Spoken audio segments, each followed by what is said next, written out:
and welcome the one, the only, our amazing 60th birthday celebrant, Mama Marietta Binuya.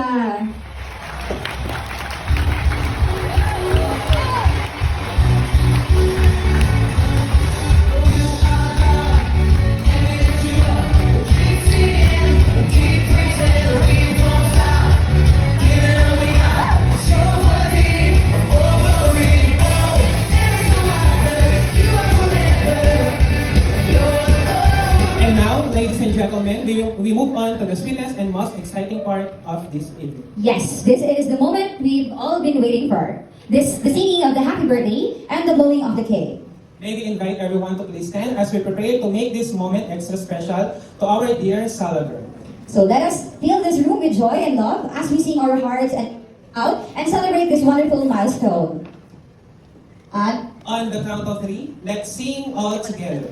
1, 2, 3. Happy birthday to you. Happy birthday to Ayun, first time I'm hearing ko. Happy birthday, happy birthday. Happy birthday to you. Happy birthday to you. Happy birthday to you. Happy birthday, happy birthday, happy birthday to you. Yes.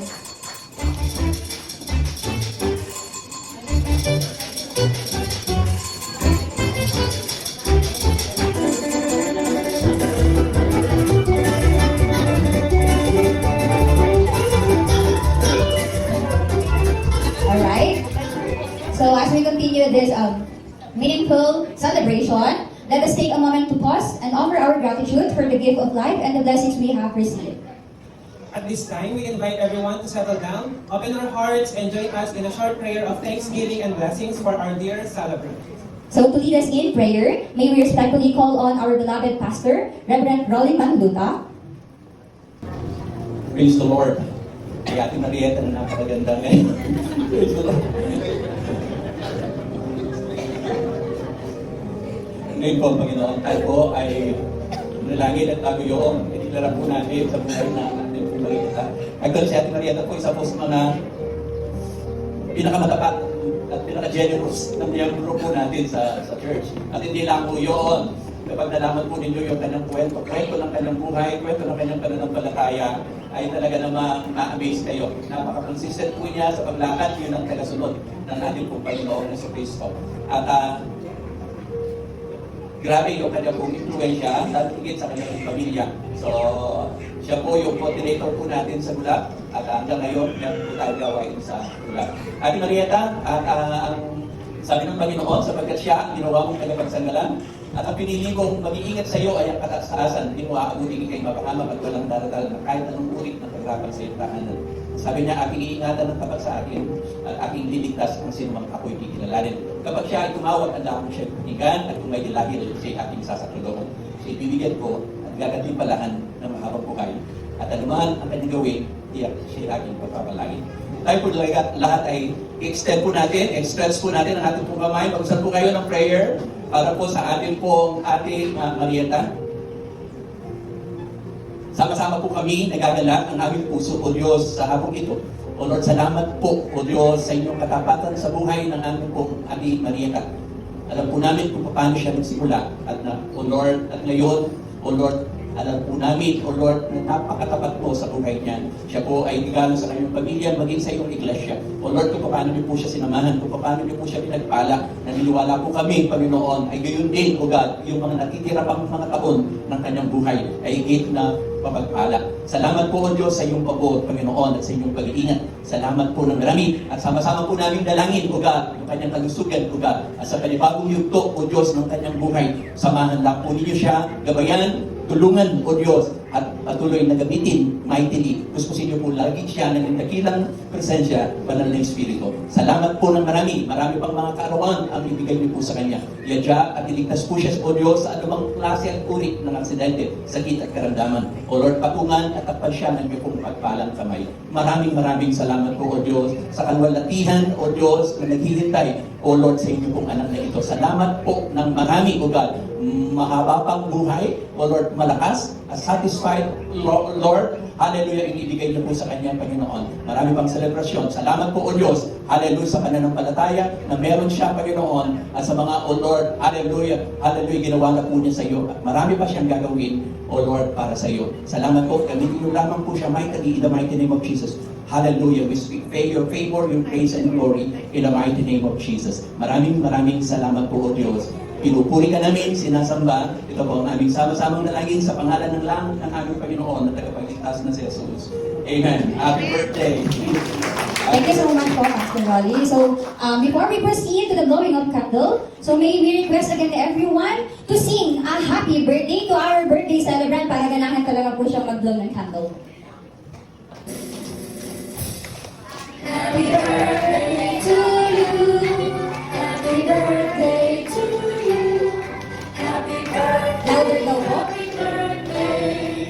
Happy birthday to you. Happy birthday to you. Happy birthday to you. Happy birthday, happy birthday to you. Wait lang po. Alright, so, Make a wish po, dear celebrant, and may all your dreams and prayers continue to come true. And now, 1, 2, out. Wish mo na.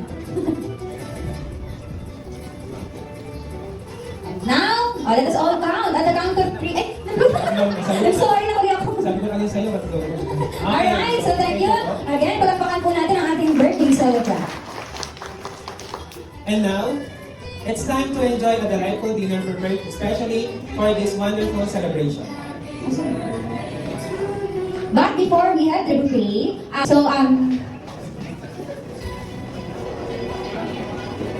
but before we head to the buffet, so we have something special planned for everyone. So we will be calling each table one by one po to come forward to the stage for photo opportunity with our dear celebrant. So every table po, natatawagin po namin, pupunta po dito sa harapan for photo opportunity. And then after po nun, after po ng picture taking dito, and then yung naunang table po na yun, pwede na po silang pumila doon sa buffet table. But before that, Let's pray muna po sa food. so can you request everyone po again, sorry to please stand to pray for our food. Let's bow our heads and close our eyes. Lord, thank you for this day. Thank you for this wonderful day, O God. Lord, yung food na iti-take namin for today, Lord, we bless niyo po kami po. Nawa, Lord, yung mga pagkain ito, pagpalain niyo po maging kalakasan ng physical na katawan namin.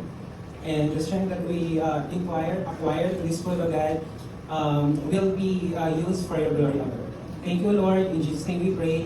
Amen. Sige po, let's proceed po. Let's call the first table po. Table of Miss Jenny. Can you proceed in front for photo opportunity po? Sige po. After that po, next in line here.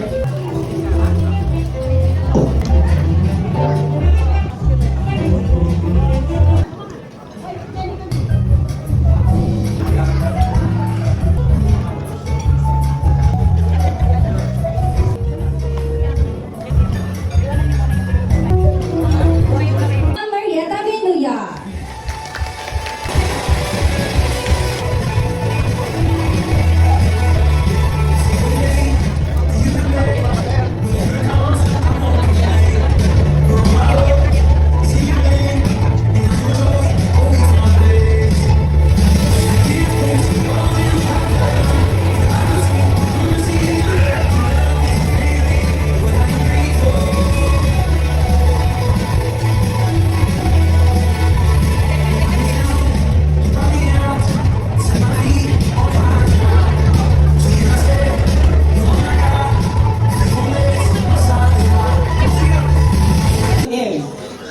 What is the favorite food of our celebrant? Ayun, minataas ka agad, nakita ko.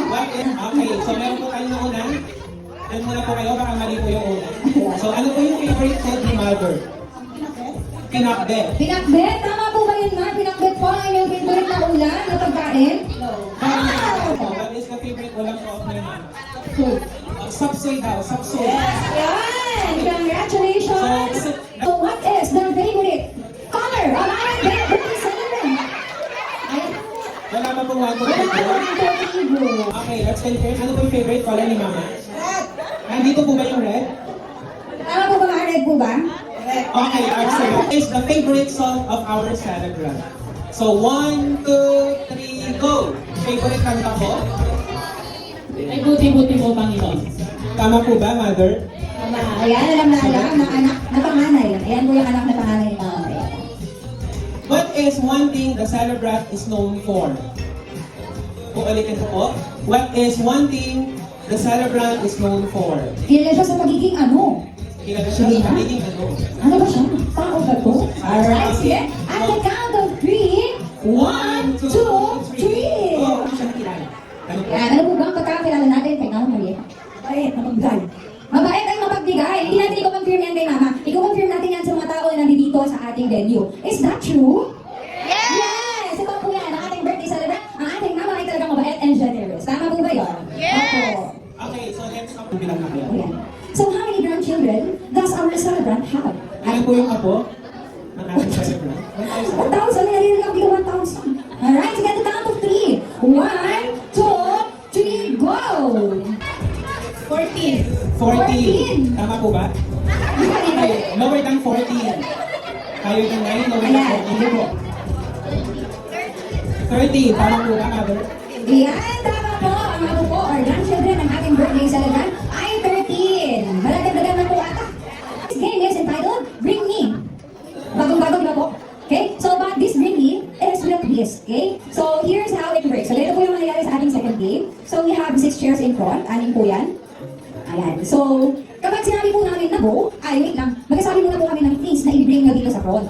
And then, when we say go, that's the time po na pumunta kayo dito sa harap at go. Alam niyo po ba yung trip to Jerusalem? Alam niyo po yung trip to Jerusalem? Sino po nakakaalam dito ng trip to Jerusalem? Meron po ba? Wala. Kami lang nakakaalam. Mga batang 90s. Yan. Sige po, yung trip to Jerusalem po, yun po yung nagpapaunahan po silang umupo sa chair. Kunyari, anin po itong chair. Kung sino lang yung anim na mauna, sila lang po yung matitira. And then, pabawas ng pabawas yung upuan hanggang sa 2 or isa na lang yung matira. Okay? So, kung nagsabi po kami ng isang bagay na dadalhin niyo po dito sa harap, pakibilisan po ang takbo para makarating po kayo dito sa ating mga upuan. Paunahan po ito, walang mahihiya dahil ang prize natin dito ay 1 million. Sino po gusto ng 1 million? Meron po ba? Wala. Walang gusto maging millionaire dito. Alright, sige, let's start. Okay, dahil walang gusto ng 1 million, let's start pa rin. So, we'll start with Casey. Here's the first item to bring. So, bring me a picture together with the celebrant. Picture together with the celebrant. Ayan. Simulan nyo na pong mag-scroll sa inyong mga cellphone, sa inyong Facebook. Kung meron kayong picture kasama ang ating birthday celebrant. At the count of 1, 2, 3, go! Hindi po na magtaas ng kamay. Umupo na lang po kayo dito. And then we will confirm kung meron kayong picture together. Ibig sabihin, together, dapat kasama po ang ating birthday celebrant doon sa picture. Either sa ba yan, or nasa kayo siya doon sa isang kasalan, naging alam silang meron ka ba? Walang signal. Walang lubang signal. Ayan, kompleto na. Sige, interviewin mo natin saglit. No, partner, wala pa dito. Sige, anong picture na to? Ate Faye. Ayan. Ayan, I think itong picture na to ay galing sa picture noong kasal noong anak ni Tita Tess. Ayan. Sige, confirm. Tama po. May picture siya. Next, wait, Rex. Ayan, itong picture na to very recent. Kanina lang mamimili ka pa si Mama.